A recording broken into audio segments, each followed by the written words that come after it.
Hello students, welcome to JNV competitive coaching. TET mathematics లో previous year question చూద్దాము. A lorry requires 54 litres of diesel to travel a distance of 297 kilometres. ఒక lorry 297 కిలోమీటర్లు ప్రయాణించడానికి 54 లీటర్ల diesel అవసరమైంది. అంటే 54 లీటర్ల డీజిల్ 297 కిలోమీటర్లు. మనల్ని ఏం అడుగుతున్నాడు?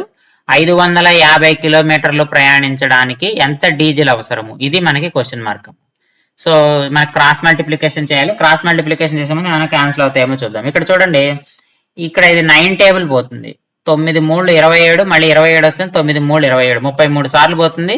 9లో ఇది 6 సార్లు పోతుంది అన్న, 6 సార్లు పోతుంది. తర్వాత ఇక్కడ చూడండి, ఇది 3 టేబుల్లో మళ్ళీ పోతుంది. ఇది ఇక్కడ 2 టైమ్స్ పోతుంది, ఇక్కడేమో 11 టైమ్స్ పోతుంది.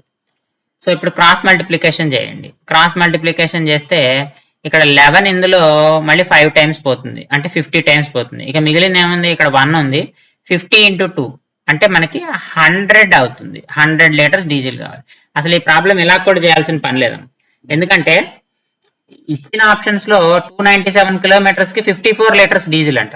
550 కిలోమీటర్స్ కంటే అబోవ్ 54 ఉంటుంది కదా. ఇచ్చిన ఆప్షన్స్ లో ఏది కూడా 54 కంటే ఎక్కువ లేదు, 54 కంటే తక్కువ ఉంది. సో కాబట్టి ఖచ్చితంగా ఆప్షన్ 1 కరెక్ట్ ఆన్సర్ అవుతుంది. ఇదే విధంగా అడిగినటువంటి మరొక ప్రశ్న కారు సంబంధించి. సో ఈ ప్రశ్నకు మీకు సమాధానం తెలిస్తే దాని కామెంట్ బాక్స్ లో పోస్ట్ చేయండి.